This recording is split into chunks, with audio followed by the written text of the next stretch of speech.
Ketika Liontin kecil pengemis jatuh, pasangan kaya ini baru terkejut menemukan dua saudara yang baru saja menyusup ke rumah untuk mencuri. Kemungkinan besar adalah anak yang hilang 5 tahun lalu.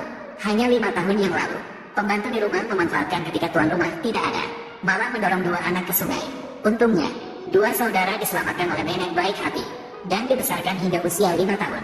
Karena kesehatan nenek tidak baik, dua saudara hanya bisa bertahan hidup dengan mengumpulkan botol dan kardus. Hari ini ketika dua saudara mengumpulkan barang bekas pulang, menemukan nenek tergeletak di tanah. Mereka segera membantu nenek bangkit, ingin memberinya obat yang tercecer. Tapi nenek hanya menggelengkan kepala sedikit. Dia tahu waktunya tidak lama lagi. Maka dia mengeluarkan liontin dan memberitahu anak-anak. Ini adalah yang dibawanya saat menemukan mereka di tepi sungai. Barangkali dengan membawa liontin, mereka bisa menemukan orang tua mereka di kota. Nenek menegaskan kepada saudara-saudara itu untuk saling membantu menemukan orang tua kandung. Setelah berkata demikian, nenek menghembuskan napas terakhir. Hanya tersisa saudara-saudara yang penuh kesedihan. Di sisi lain, orang terkaya tidak pernah berhenti mencari dua saudara yang hilang.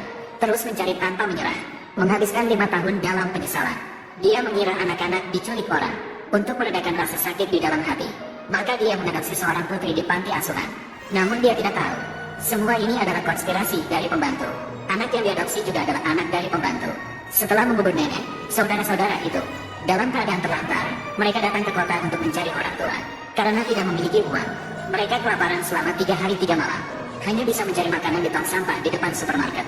Ketika mereka menemukan setengah roti, mereka langsung melahapnya. Mereka ditemukan oleh pemilik toko untuk tidak mengganggu bisnisnya. Pemilik toko mengusir mereka.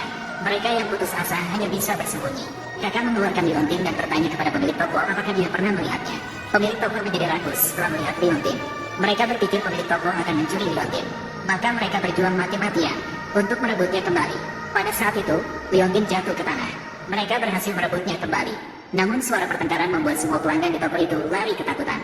Pukul 0:01, 22,250 tanda hubung lebih besar dari pukul 0:01, 24,50 pemilik toko marah dan menyalahkan kakak beradik itu. Kakak beradik itu bingung. Maka pemilik toko ingin mereka bekerja gratis di tokonya. Namun kakak beradik itu hanya ingin mencari orang tua mereka. Mereka tidak ingin tinggal. Melihat situasi tersebut, pemilik toko menggunakan sapu bulu ayam untuk memukul mereka. Saat itu ada orang datang ke toko untuk membeli barang. Pemilik toko mendorong kakak beradik itu ke dalam ruangan. Para pengunjung adalah orang tua mereka.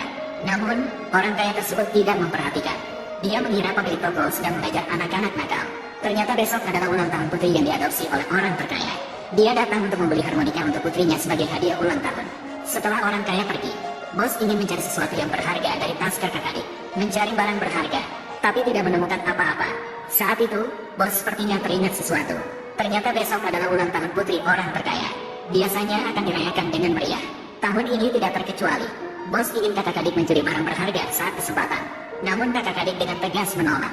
Karena nenek pernah mengatakan, mencuri adalah